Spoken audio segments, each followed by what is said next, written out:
26ஆம் அதிகாரம் 18ஆம் வசனத்திலிருந்து 22ஆம் வசனம் வரைக்கும் நாம் எல்லாரும் சேர்ந்து வாசிப்போம். ஆதியாகமம் 26ஆம் அதிகாரம் 18லிருந்து 22 வரைக்கும். தன் தகப்பனாகிய ஆபிரகாமின் நாட்களில் வெட்டினவைகளும் ஆபிரகாம் மரித்த பின் பெலிஸ்தர் தூர்த்து போட்டவைகளுமான துறவுகளை மறுபடியும் தோண்டி தன் தகப்பன் அவைகளுக்கு இட்டிருந்த பேர்களின்படியே அவைகளுக்கு பேரிட்டார். ஈசாக்குடைய வேலைக்காரர் பள்ளத்தாக்கினை கட்டி அங்கே சுரக்கும் நீரூற்றை கண்டார்கள். கேராரும் மேய்ப்பர் இந்த தண்ணீர் தங்களுடையது என்று சொல்லி ஈசாக்குடைய மேய்ப்பருடனே வாக்குவாதம் பண்ணினார்கள். அவர்கள் தன்னோடு வாக்குவாதம் பண்ணினபடியால் அந்த துறவுக்கு ஏசேக்கு என்று பெயரிட்டார். வேறொரு துறவை கட்டினார்கள். அதை குறித்தும் வாக்குவாதம் பண்ணினார்கள். ஆகையால் அதற்கு சித்ரா என்று பெயரிட்டார். பின்பு அவ்விடம் விட்டு பெயர்ந்து போய் வேறொரு துறவை கட்டினார். அதை குறித்து அவர்கள் வாக்குவாதம் பண்ணவில்லை. அப்பொழுது அவர், நாம் தேசத்தில் பலும்படிக்கு இப்பொழுது கர்த்தர் நமக்கு இடம் உண்டாக்கினார் என்று சொல்லி அதற்கு ரெகோபோத் என்று பெயரிட்டார். உட்காருங்கள். இப்பொழுது ஆதியாகமம் 26ஆம் அதிகாரம் 18ஆம் வசனத்தை யாராவது ஒருவர் வாசியுங்கள். Genesis chapter 26 verse 18.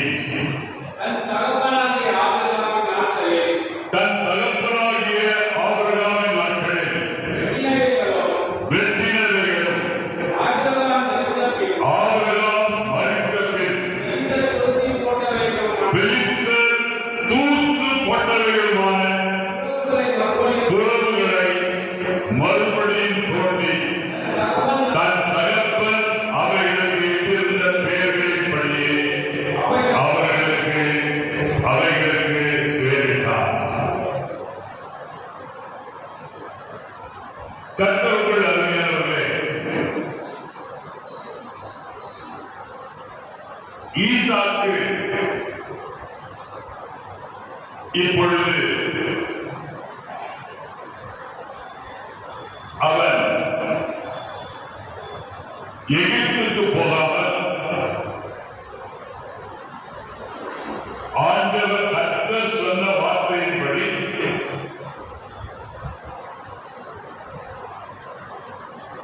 அவன் ஈசாக்கு கேராரிலே குடியிருந்தான். கர்த்தர் சொன்ன வார்த்தையின்படியே ஈசாக்கு கேராரிலே குடியிருந்தான். ஏனென்றால் தேவனாகிய கர்த்தர் இந்த தேசத்தில் வாசம் பண்ண நான் உன்னோடே கூட இருந்து உன்னை ஆசீர்வதிப்பேன், நான் உனக்கும் உன் சந்ததிக்கும் இந்த தேசங்கள் யாவையும் தந்து உன் தகப்பனாகிய ஆபிரகாமுக்கு நான் இட்ட ஆணையை நிறைவேற்றுவேன். அல்லேலூயா, அல்லேலூயா. ஈசாக்கினுடைய வாழ்க்கையை நம்ம பார்க்கும் பொழுது ஈசாக்கினுடைய வாழ்க்கையில அவன் கர்த்தருடைய வார்த்தைக்கு கீழ்ப்படுகிறவனாக இருந்தார். ஈசாக்கு ரெபேக்காள் முதல் முறையாக ஒட்டகத்தின் மேல் ஏறி இலேசரோடு வரும் பொழுது சாயங்கால வேளையில தியானம் பண்ணுகிறவனாய் இருந்தான். ஈசாக்குடைய வாழ்க்கையில நாம் பார்க்கிற காரியம் என்னென்றால், கர்த்தர் தனக்கு சொன்ன அந்த தேசத்துல, அந்த ஊரிலே, அந்த நிலத்துல ஈசாக்கு அவன் விதை விதைத்தான்.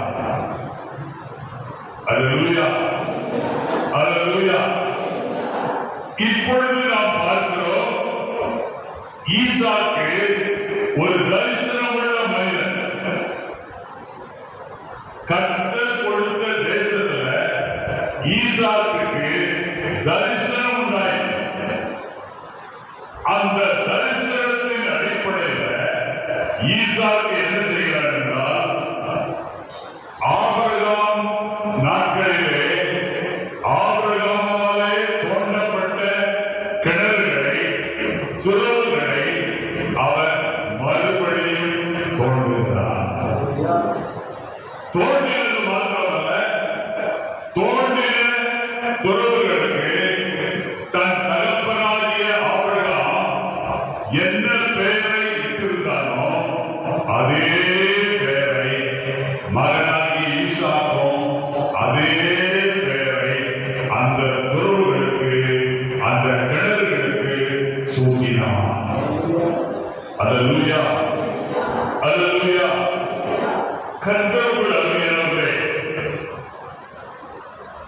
ஒவ்வொரு தலைமுறையிலும் ஒரு காலத்துல தேவனுடைய மக்களின் இருதயத்துல பற்றி எரிந்த ஆவிக்குரிய அக்னியிலிருந்து வழி போகக்கூடிய சோதனைகளை எதிர்கொள்கிறோம்.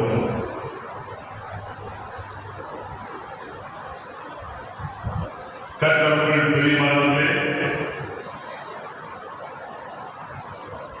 கர்த்தர் நமக்கு கொடுத்த நாட்காலியில நாம் எதிர்பார்க்க வேண்டியது, இந்த தேசத்துல, இந்த ஊர்ல, இந்த நிலத்துல நாம் எழுப்புதலை கொண்டு வர வேண்டும். அல்லேலூயா, அல்லேலூயா. ஆகவே ஈசாக்கு விருதாவாக நாட்களை கழிக்காமல் 18ஆம் வசனத்தை பார்க்கிறோம். ஒரு உழைப்பாளியாக, சுறுசுறுப்புள்ளவனாக, நாட்கள் பொல்லாதவைகளானால் காலத்தை பிரயோஜனப்படுத்துகிறவனாக செயல்படுகிறதை நாம் பார்க்கிறோம். ஈசாக்குக்கு 60 வயசுக்கு மேல ஆயிடுச்சு. ஆனா ஈசாக்கு 40 வயசுல திருமணம் முடித்தான். 20 வயசுல 20 வருஷங்கள் குழந்தைக்காக ஜெபம் பண்ணான். 60 வயசுல தான் ஈசாக்குக்கு பிள்ளைகள் பிறக்கிறாங்க. ஆனா ஈசாக்கு எப்படிப்பட்டவனா இருக்கிறான்? தரிசனமுள்ள ஒரு தகப்பனாக இருக்கிறார். கர்த்தருடைய பிள்ளையே, இன்றைக்கு நாம் காட்பாடியில ஈசாக்கை போல கிணறுகளை தோண்ட வேண்டியவர்களாக இருக்கும். நீங்க கேட்கலாம், கிணறு தோன்றதுதான் என்னுடைய வேலையா அப்படின்னா, வேதத்துல கிணறு என்கிற வார்த்தை சாதாரண வார்த்தை அல்ல. ஆவிக்குரிய கண்ணோட்டத்தோடு, திறந்த மனதோடு, பரிசுத்த ஆவியானவருடைய துணையோடு கிணறு என்கிற வார்த்தையை நீ தியானித்து பார். தியானித்தால் உனக்கு கிடைக்கிற சத்தியம் என்னவென்றால் எழுப்புதல். அல்லேலூயா. ஆகவே நீ தோண்ட போகிற கிணறு சாதாரண கிணறு அல்ல, எழுப்புதலின் கிணறு. ஆமென். அல்லேலூயா. ஆமென். எழுப்புதல் கிணறு இன்றைக்கு நமக்கு கொடுக்கிற செய்தி என்ன? எழுப்புதல் கிணறு நமக்கு கொடுக்கிற செய்தி, எழுப்புதல் கிணறு வந்து ஜெபத்துக்கு பிரதிநிதித்துவம் வகிக்கிறது, பரிசுத்தத்துக்கு பிரதிநிதித்துவம் வகிக்கிறது, சத்தியத்துக்கு பிரதிநிதித்துவம் வகிக்கிறது, வல்லமைக்கு பிரதிநிதித்துவம் வகிக்கிறது. ஆகவே கர்த்தருடைய பிள்ளையே, கர்த்தர் உனக்கு கொடுத்த தேசத்துல நீ எழுப்புதலின் கிணறுகளை கொண்ட கர்த்தர் இன்றைக்கு உன்னை உற்சாகப்படுத்துகிறார். அல்லேலூயா. ஆமென். ஆமென். கர்த்தருடைய அருமையானவர்களே, ஏன் காட்பாடிக்கு எழுப்புதல் தேவை?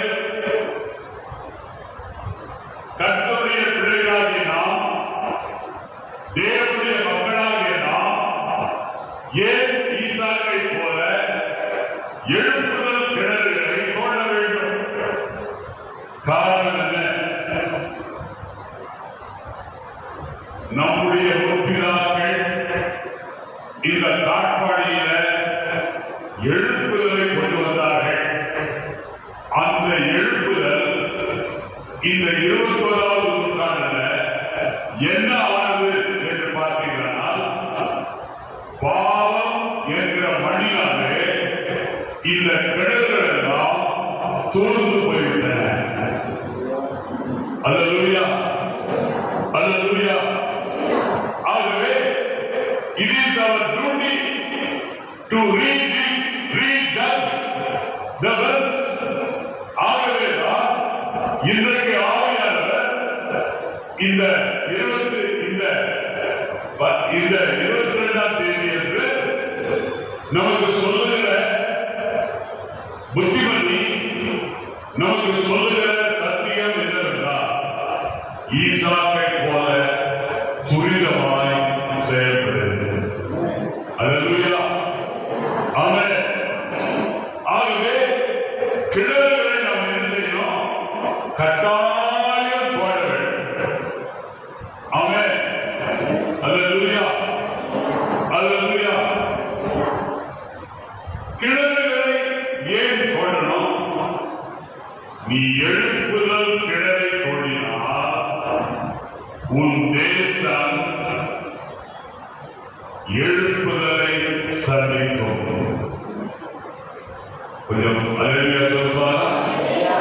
நீ எழுப்புதலின் கிணறை தோண்டினால் தேசம் எழுப்புதலை சந்திக்கும். என்ன எழுப்புதலை சந்திக்கும்? தூய்மையின் எழுப்புதலை, பரிசுத்தத்தின் எழுப்புதலை, ஜெபத்தின் எழுப்புதலை, வல்லமையின் எழுப்புதலை இந்த தேசம் நிச்சயமாய் சந்திக்கும். அல்லேலூயா. அல்லேலூயா. ஆமென். ஆமென். கர்த்தருடைய பிள்ளையே, நீ காட்பாடியில கிணறு தோண்ட வேண்டுமா?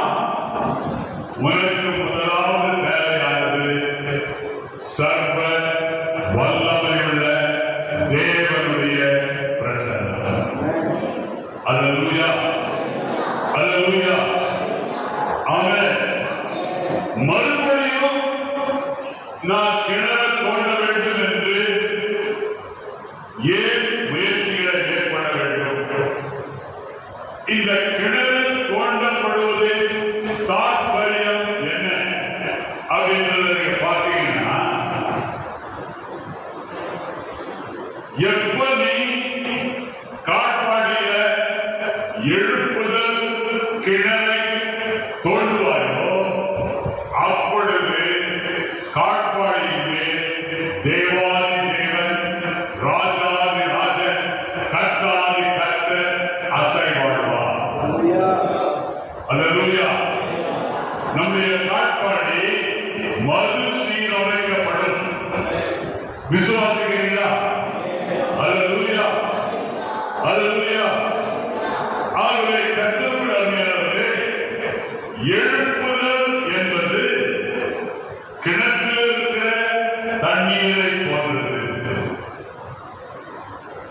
அந்த எழுப்புதல் நீரோட்டமாய் மாற. ஆகவே கர்த்தருடைய பிள்ளையே, நீ கிணறு தோண்டிவிட்டால் நிச்சயமாக காட்பாடிக்கு தண்ணீருடைய நீரோட்டத்தினுடைய பாய்ச்சல் நிச்சயமாய் கிடைக்கும். அல்லேலூயா, அல்லேலூயா. ஆமென். இந்த பரிசுத்த ஆவியானவருடைய நீரோட்டம், பரிசுத்த ஆவியானவருடைய பாய்ச்சல் சாதாரணமானதல்ல, வல்லமையானது. அல்லேலூயா. ஆகவே கர்த்தருடைய பிள்ளையே, எந்தெந்த கிணறு தூர் வாரப்பட வேண்டுமோ அந்த கிணறை தூர் வாருவதற்கு இன்றைக்கு நீ ஒரு தீர்மானத்தை எடுக்க வேண்டும். அல்லேலூயா, ஆமென். கிணறுதான் காட்பாடியின் ஜீவனின் ஊற்று. கிணறுதான் காட்பாடியின் ஜீவனின் ஊற்று. இந்த ஊற்றுதான் காட்பாடியில் இருக்கிற மக்களுக்கு புத்துணர்ச்சியை கொடுக்கும். அல்லேலூயா, ஆமென். யோவான் 4ஆம் அதிகாரம் 14ஆம் வசனத்தை வாசியுங்கள். John 4:14. நான் கொடுக்கும் தண்ணீரை குடிக்கிறவனுக்கோ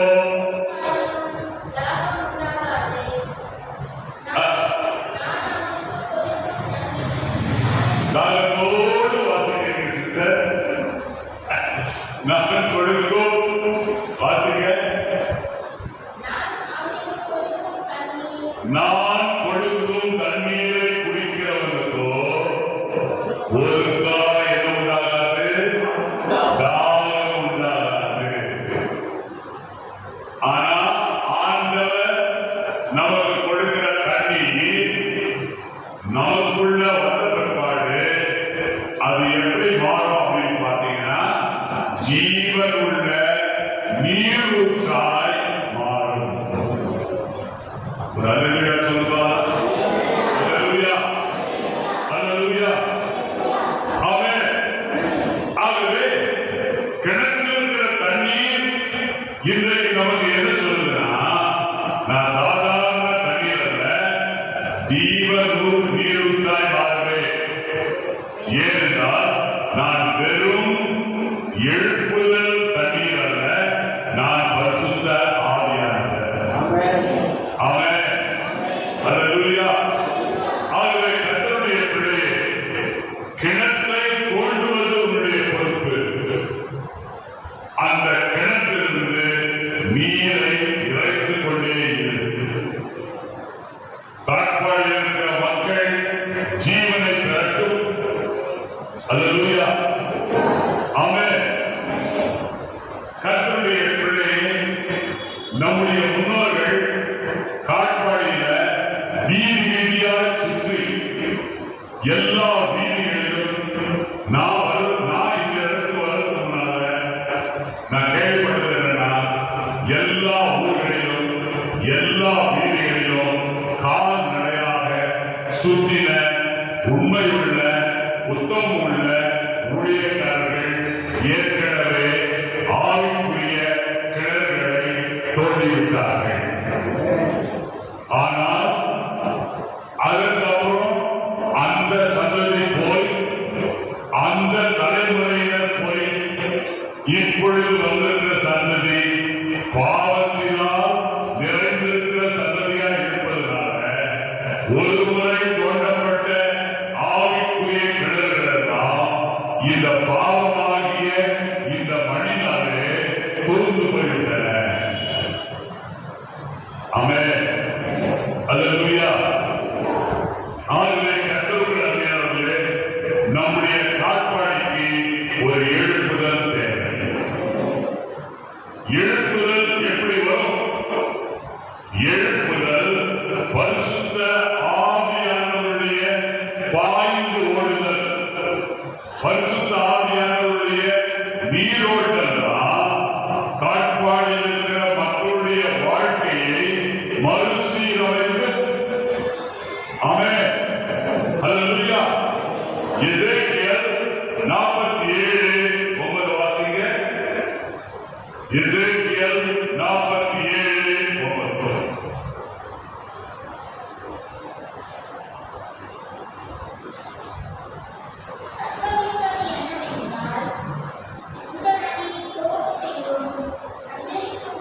இந்த நதி போகும் இடமெங்கும் சஞ்சரிக்கும் ஜீவ பிராணிகள் யாவும் பிழைக்கும்.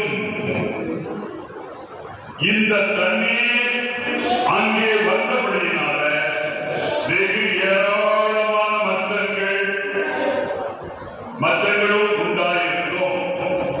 இந்த நதி போகும் இடமெங்கும் உள்ள யாவும் ஆரோக்கியப்பட்டு பிழைக்கும். இந்த நதிதான் நம்ம காட்பாடிக்கு. ஏன்னா காட்பாடியில இந்த நதி என்ன செய்யணும்? போய்கொண்டே இருக்கிறோம். எல்லா தெருக்களிலும் பாய வேண்டும். எல்லா தெருக்களில் இருக்கிற வீடுகளுக்குள்ளே பாய வேண்டும். எல்லா வீடுகளுக்குள்ளே இருக்கிற மனுஷருக்குள்ளே பாய வேண்டும். அல்லேலூயா. ஏன்னா ஜீவ பிராணிகள் பிழைக்கிறோம். ஜீவ பிராணிகள் பிழைக்கிறோம். அது மாத்திரமல்ல, காட்பாடியில உற்பத்தி ஆகணும். என்ன உற்பத்தி ஆகணும்? மச்சங்கள் உற்பத்தி ஆகணும். அது மாத்திரமல்ல, காட்பாடியில வசிக்கிற எல்லா ஜீவராசிகளும் ஆரோக்கியப்பட்டு பிழைக்கணும். இதுதான் எசேக்கியேல் தீர்க்கதரிசியினுடைய தீர்க்க தரிசன வார்த்தை. கர்த்தருடைய பிள்ளையே, இன்றைக்கு உன்னுடைய நீ கிணறு கொண்ட ஆயத்தமாக இருக்கிறாய். அல்லேலூயா. ஆமென், ஆமென், ஆமென். இன்றைக்கு மனிதனுடைய வாழ்க்கையில செழிப்பு இல்லை. மனிதனுடைய வாழ்க்கை வறண்டு போயிருக்கிறது. வாழ தெரியாம மனிதன் காட்பாடியில வாழ்ந்து கொண்டிருக்கிறான். காரணம் என்ன? தூர்ந்து போன எல்லா கிணறுகளும் மறுபடியும் திறக்கப்பட வேண்டும். அல்லேலூயா. திறக்கப்படும் போது என்ன நடக்கும்? தனி நபருடைய வாழ்க்கையில, குடும்பங்களிலே, சபைகளிலே வாழ்க்கை செழிக்கும், விருத்தியாகும். ஆமென். ஒரு வாய் திறந்து ஒரு அல்லேலூயா சொல்லுங்க. அல்லேலூயா, அல்லேலூயா, ஆமென். எப்படி நீ மறுபடியும் தோன்றுவதற்கு விடாமுயற்சி தேவையோ, மறுபடியும் தோன்றுவதற்கு உனக்கு முயற்சி தேவையோ, விடாமுயற்சி தேவையோ, அதே மாதிரி எழுப்புதல் சுலபமாக காட்பாடிக்கு வராது. எழுப்புதல் எப்படி வரும்? நீ என்ன பண்ணணும்? முழங்கால் போட்டு கதறி அழுது பலத்த சத்தத்தோடு, உலர்த்த சத்தத்தோடு, கண்ணீரோடு நீ ஆண்டவரை நோக்கி ஜெபிக்கணும். அப்படி ஜெபித்தாயா காட்பாடியில் இருக்கிற மக்கள் அக்கிரமத்தை விட்டு, அநியாயத்தை விட்டு, மீறுதலை விட்டு, குற்றத்தை விட்டு மனம் பெறுவார்கள். அல்லேலூயா. அது மாத்திரமல்ல, ஆவிக்குரிய கடின உழைப்பு இந்த திருச்சபையில் இருக்கிற நம்ம எல்லாருக்கும் தேவைப்படுகிறது. அல்லேலூயா. ஆமென், ஆமென், ஆமென்.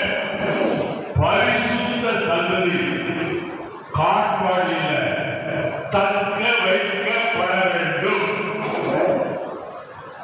ஈசாக்கு என்ன பண்ணாருன்னா, ஆபிரகாம் தோண்டி தூர்ந்து போன எல்லா கிணறுகளையும் மறுபடியும் தோண்டினபடியால் ஆபிரகாமுடைய சந்ததியை, ஆபிரகாமுடைய தலைமுறையினரை கேராருடைய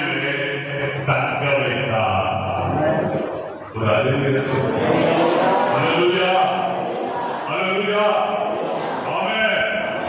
இன்றைக்கு காட்பாடியில ஆசாரிய கூட்டம், ராஜரீக கூட்டம், பரிசுத்த ஜாதி, இந்த சந்ததி தக்க வைக்கப்படணும்னா நம்ம எல்லாரும் காட்பாடியில மறுபடியும் கிணறு. ஆமென் அல்லேலூயா ஆமென். இப்ப நீங்க கேட்கலாம், என்னென்ன கிணறு போடுறது? கிணறு சொல்றீங்க, என்ன கிணறு போடுறது? முதலாவது போடப்பட வேண்டிய கிணறு ஜெபத்தினுடைய கிணறு, பரிந்து பேசுதலின் கிணறு. முதலில் போடப்பட வேண்டிய கிணறு என்ன கிணறு? ஜெபத்தின் கிணறு, பரிந்து பேசுதலின் கிணறு. லூக்கா 18:1 வாசிக்கிறோம். சோர்ந்து போகாமல் எப்பொழுதும் ஜெபம் பண்ண வேண்டும் என்று இயேசு கிறிஸ்து அவர்களுக்கு ஒரு உவமையை சொன்னார். அல்லேலூயா அல்லேலூயா. கர்த்தருக்குள் அன்பானவர்களே, துவக்க கால திருச்சபையில ஜனங்க எல்லாரும் தினந்தோறும் ஆலயத்துக்கு வந்து ஆலயத்தில் என்ன செய்வாங்கன்னா ஜெபத்துல உறுதியாய் தரித்திருந்தார்கள் என்று நான் சொல்லுவேன். அப்போஸ்தலர் 2ஆம் அதிகாரத்தை வாசித்து பாருங்க, அதுல வசனம் சொல்லுது. அல்லேலூயா ஆமென். ஆகவே ஆதி திருச்சபை எப்படி இருந்துச்சுன்னா ஜெபிக்கிற திருச்சபை. ஆதி திருச்சபை எப்படி இருந்துச்சு? ஜெபிக்கிற திருச்சபை. ஆகவே எழுப்புதல் எங்கிருந்து போங்கன்னா, நீ ரகசியமா கர்த்தருடைய சமூகத்துல ஊக்கமா விடாமுயற்சியோடு ஜெபிக்கிற இல்லையா, அந்த ரகசியமான இடத்திலிருந்துதான் எழுப்புதல் துவங்கும். அல்லேலூயா அல்லேலூயா ஆமென். அது மாத்திரமல்ல, அடுத்தபடியாக ஃபர்ஸ்ட் நம்ம பார்த்தோம் ஜெபத்தின் கிணறு, பரிந்து பேசுதலின் கிணறு. அடுத்தபடியாக நாம் பார்க்க போகிற கிணறு பிரதிஷ்டையின் கிணறு. அல்லேலூயா. நேர்ந்து விட்ட கிணறு, பிரதிஷ்டையின் கிணறு, நேர்ந்து விட்ட கிணறு. ஆமென். இப்ப வாசிங்க எபிரேயர் 12:14 வாசிங்க. எபிரேயர் 12:14.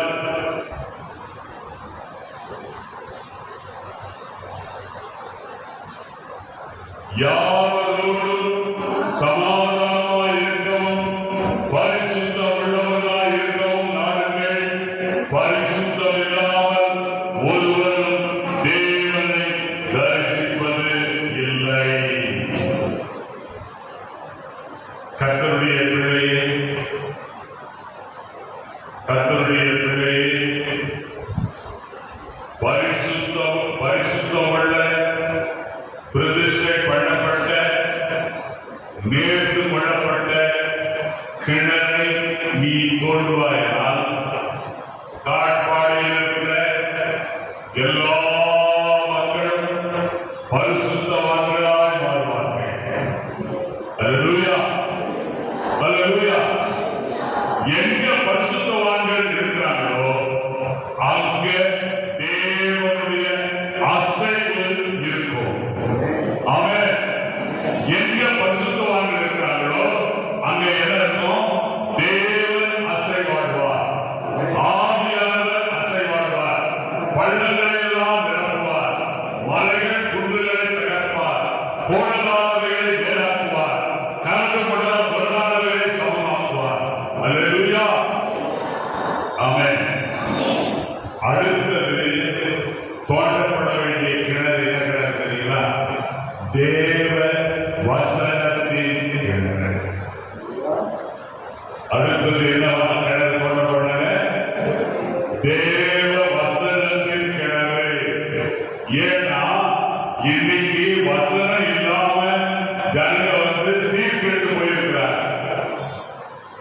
இன்றைக்கு மனிதனுக்கு தேவை வேத வசனம் அல்ல, தேவ வசனம்.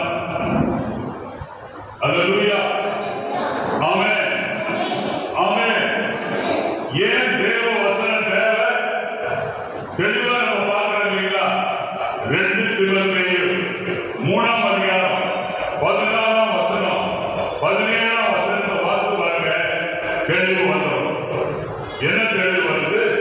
வேத வாக்கியங்கள் எல்லாம் தேவ ஆவியினால் அருளப்பட்டிருக்கிறது.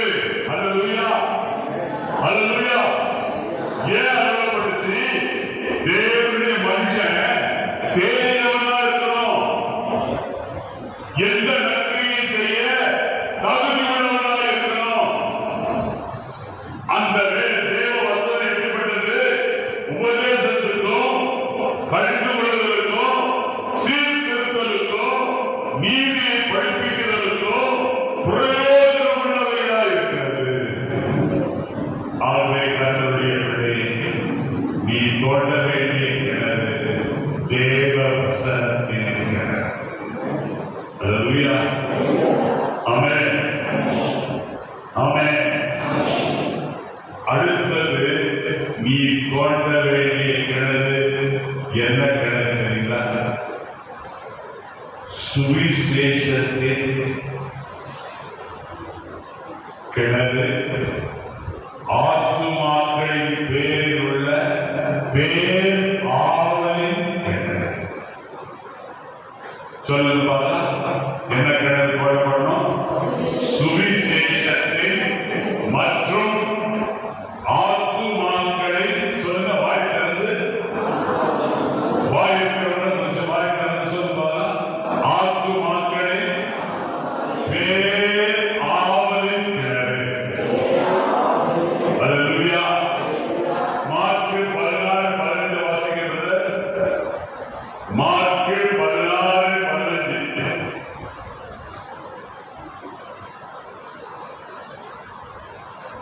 பின்பு அவர் அவர்களை நோக்கி, நீங்கள் உலகமெங்கும் போய் சர்வ சிருஷ்டிக்கும் எதை பிரசங்கம் பண்ணுங்க?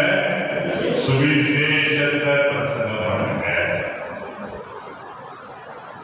கர்த்தருடைய பிள்ளையே, சுவிசேஷத்தை பிரசங்கம் பண்ணுங்க.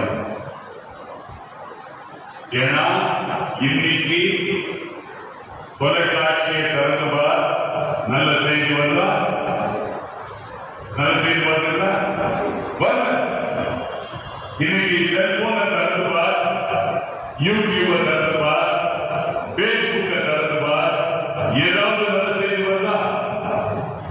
நல்ல செய்தி வரும். இன்னைக்கு மனுஷனுக்கு காட்பாடி இருக்கிற மனுஷனுக்கு என்ன தேவை?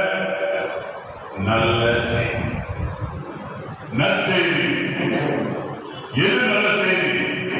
இயேசு கிறிஸ்துவை பற்றிய சுவிசேஷம். அதுதான் நல்ல செய்தி. ஆமென், அல்லேலூயா, ஆமென். அப்போ எப்ப நீ கிணறு போடுவாயோ அப்ப என்ன நடக்கணும்னா, எழுப்புதல் அக்கினி பற்றி எரியும். எப்ப நீ கிணறு போடுவாயோ அப்பொழுது எழுப்புதலின் அக்கினி பற்றி எரியும். எழுப்புதலின் அக்கினி எப்போ பற்றி எரிய ஆரம்பிக்கிறோ அப்பொழுது நீயும் நானும் என்ன செய்வோம்னா, ஆத்துமாக்களை ஆதாயப்படுத்தணும்னு விருப்பமுள்ளவர்களாக இருப்போம். இன்னைக்கு நீ ரட்சிக்கப்பட்டிருக்கிற, இந்து மதத்திலிருந்து மற்ற மதத்திலிருந்து ரட்சிக்கப்பட்டிருக்கிற, ஆனா உன்னுடைய இருதயத்துல ஆத்துமாக்களை ஆதாயப்படுத்தணும்னு வாஞ்சை இருக்குதா? ஏன் இல்ல? ஏன் இல்ல? ஏன் இல்லைன்னா, கிணறு தோண்டப்படல. கிணறு தோண்டப்பட்டு எழுப்புதல் அக்கினி பற்றி எரியல. எழுப்புதல் அக்கினி பற்றி எரியாததுனால நீ சோம்பேறியா உட்கார்ந்துகிற. ஒரு 3 மாசம் ஆச்சு, எத்தனை ஆத்துமாக்களை நீ ஆதாயப்பட்டிருக்கலாம்?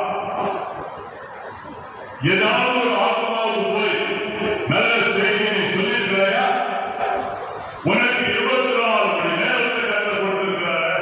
அந்த 24 மணி நேரத்துல 10 ஒரு பாகம் 2 மணி 40 நிமிஷம் அழிந்து போய் கொண்டிருக்கிற, நரகத்தில் போய் கொண்டிருக்கிற, அழிவை சந்திக்க போகிற ஆத்மாக்களிடம் இயேசு பற்றி சொல்லியிருந்தீனா அவனுடைய மார்க்கம் திசை மாறி இருக்கும்.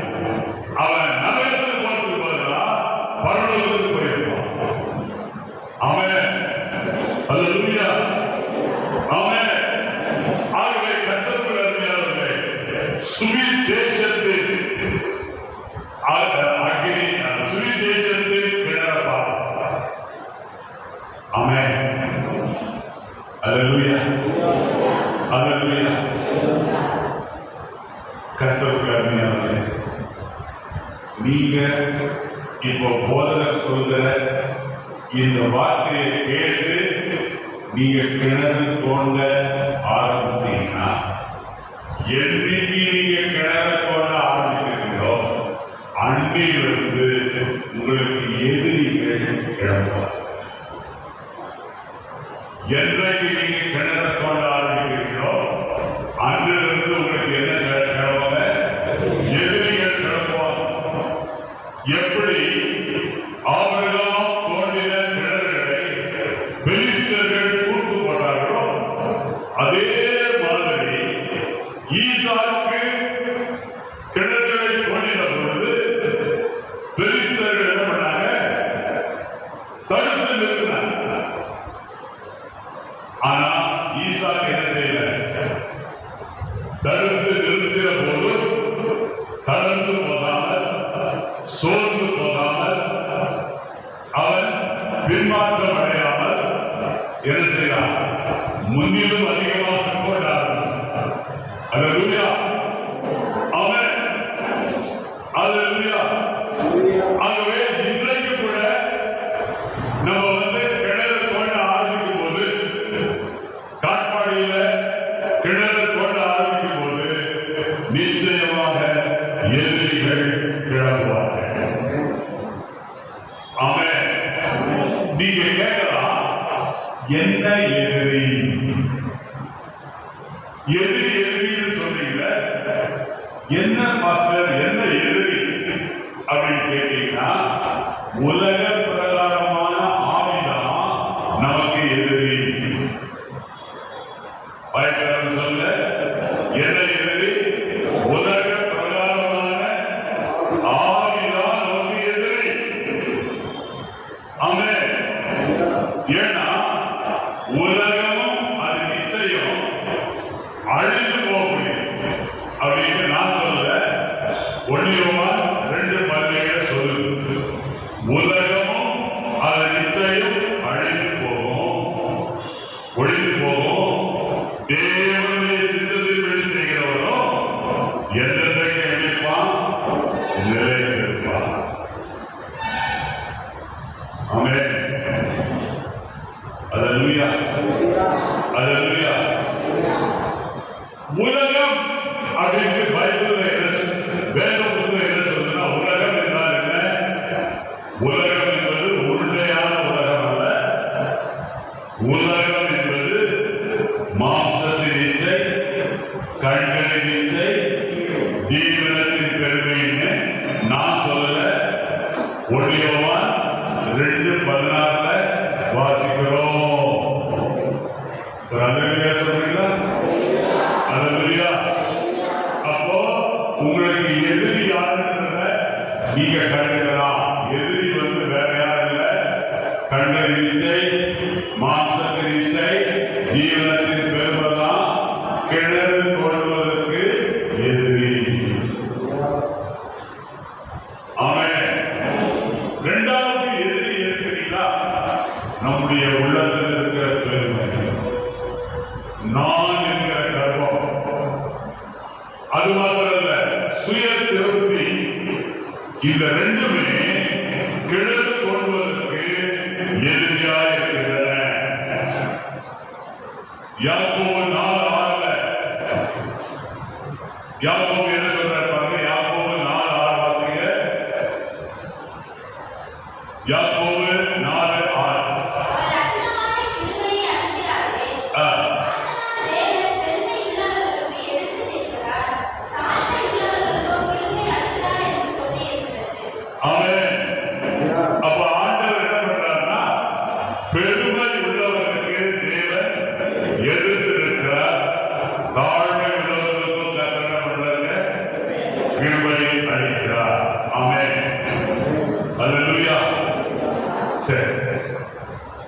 இப்ப நான் சுருக்கமா முடிச்சிடறேன்.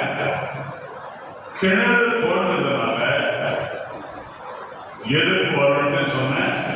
என்ன எதிரின்னு நான் ரொம்ப அதிகமா சொல்லாம ஒரு ரெண்டு மூணு எதிரிகளை சொல்றேன். கடைசியில நான் உங்களுக்கு சொல்ல போறது என்னன்னா, கிணறு தோன்றுவதனால உங்களுக்கும் எனக்கும் கிடைக்கிற ஆசீர்வாதங்கள். அல்லேலூயா, அல்லேலூயா. கிணறு நீங்க தோண்டிட்டீங்கன்னா அடுத்த நிமிஷமே என்ன நடக்குன்னா, மாம்சமான யாவர் மீதும் பரிசுத்த ஆவியானவர் ஊற்றப்படுவார். அல்லேலூயா, ஆமென். அப்போஸ்தலர் 2:17 வாசிங்க.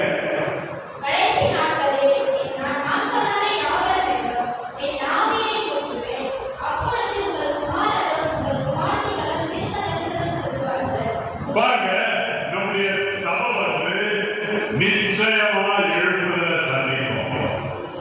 ஏன்னா எப்ப நீ கிணறு தோண்டியோ தோண்டின உடனே பரிசுத்த ஆவியானவருடைய நீரோட்டம் சபையில பாஞ்சிக்கிட்டே இருக்கும். அப்ப எழுப்புதல் நிச்சயமா நம்ம திருச்சபையில ஏற்படும். நீங்க என்ன பார்க்க போறீங்க? கொஞ்ச நாள் நீங்க பார்க்க போறீங்க. அல்லேலூயா. அடுத்தபடியாக நம்ம என்ன பார்க்க போறோம்னா, அடுத்தது ஒரு புத்தம் புதிய ஆவியானவருடைய நீரோட்டத்தை நம்முடைய சபை அனுபவிக்கும். ஒரு புத்தம் புதிய ஆவியானவருடைய நீரோட்டத்தை நம்முடைய திருச்சபை அனுபவிக்கும். ஒரு கையை உயர்த்துவது, இதுதாங்க முதல் ஆசீர்வாதம். கிணறு தோன்றதுனால நமக்கு கிடைக்கிற முதல் ஆசீர்வாதம் இது. அடுத்தது, நீ எப்ப கிணறு தோண்டி முடிச்சிட்டியோ உடனே கர்த்தர் 2 காரியங்களை உனக்கு தருவார்.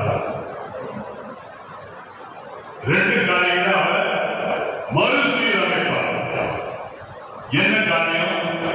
மகிழ்ச்சியை மறுசீரமைப்பார், பலத்தை, தேவ பலத்தை மறுசீரமைப்பார். மகிழ்ச்சியை கர்த்தர் மறுசீரமைப்பார், தேவனுடைய பலத்தை கர்த்தர். ஆமென். ஆகினால்தான் நெகேமியா 8:10 வாசிங்க. நெகேமியா 8:10 வாசிங்க.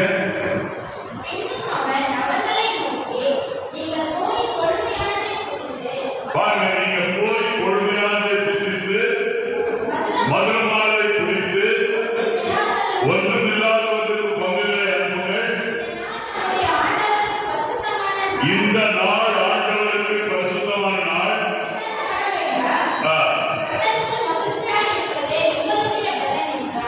பாருங்க, மகிழ்ச்சியா இருப்பது உங்களுடைய பலன்.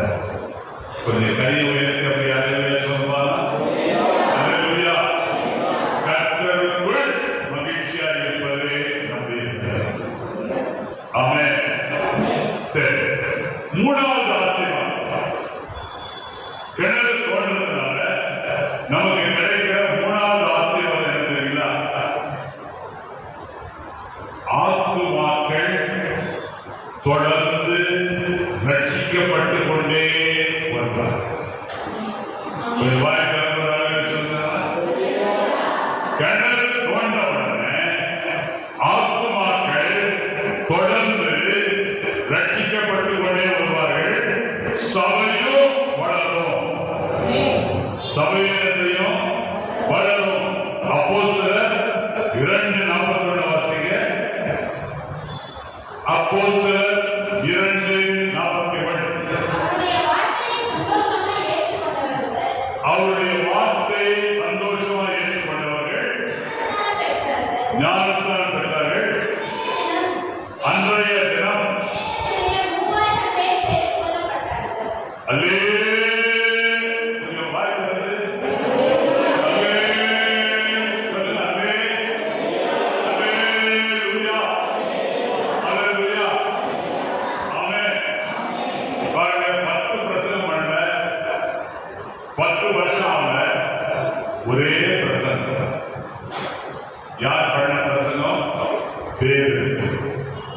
அவர் பண்ண பிரசங்கத்துல ஒரே பிரசங்கத்துல 3000 பேர் ரட்சிக்கப்பட்டு ஞானஸ்நானம்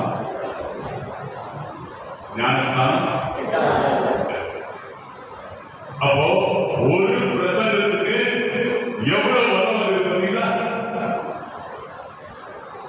ஆமென். அல்லேலூயா. காரணம் என்ன? தோண்டப்பட்ட கிணறு தோண்டினாங்க. என்ன பண்ணுவாங்க? ஆத்மாக்களை ரட்சிப்புகளை நடத்துவாங்க. நம்முடைய திருச்சபை என்ன செய்யும்? வளரும். அல்லேலூயா. இப்ப வாசிக்க ஆகாய் 2:1. ஆகாய் 2:1. முந்தின ஆலயத்தின் மகிமை பார்க்கிலும்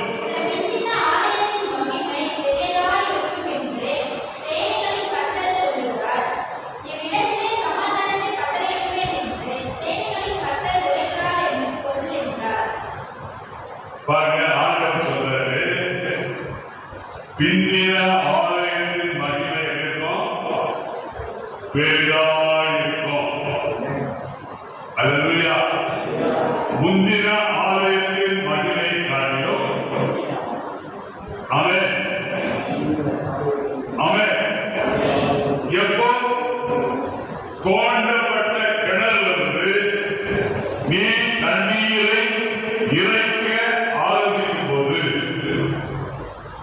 முந்தின ஆலயத்தின் மகிமை காட்டிலும் பிந்தின ஆலயத்தின் மகிமை இருக்கும், பெரிதாய் இருக்கும்.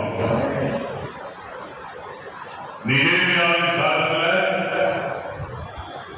எழுப்புதல் சம்பவித்த பொழுது மக்கள் மிகப்பெரிய மகிழ்ச்சி அடைந்தார்கள். ஆமென். அல்லேலூயா. அல்லேலூயா. இப்ப எல்லாரும் எழுந்திருப்போம்.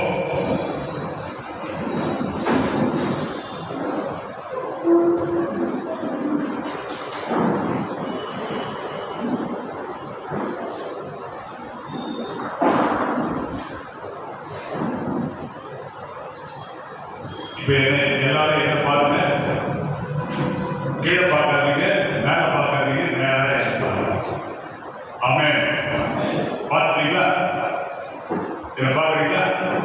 பாருங்க. சரி, இப்ப நீங்க என்ன செய்ய போறீங்கன்னா,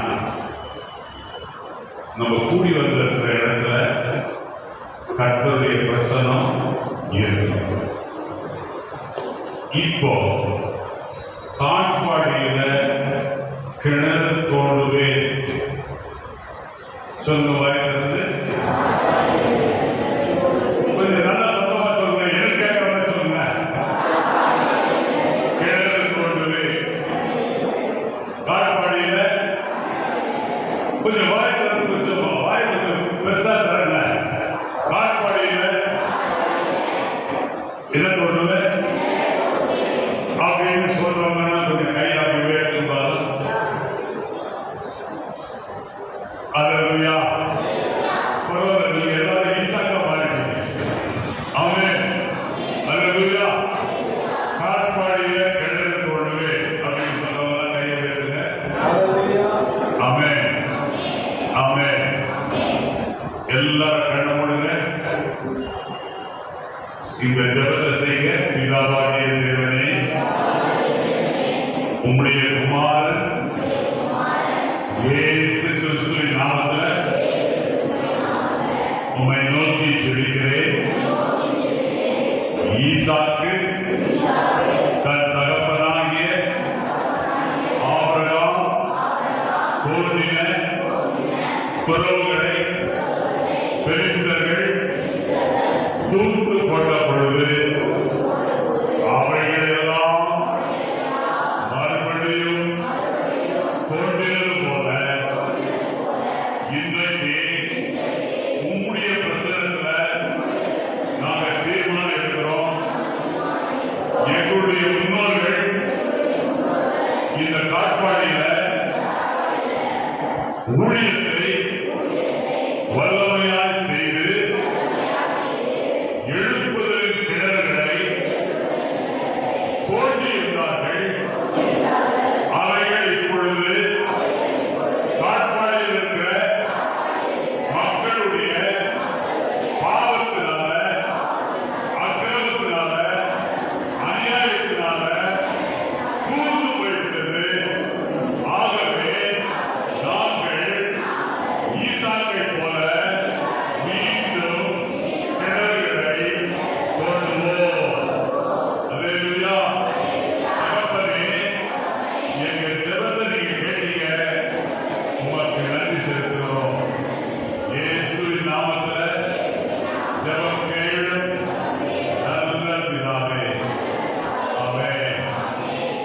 பரவாயில்ல, நீங்க எல்லாரும் ஈஸியாக மாட்டீங்க. இப்ப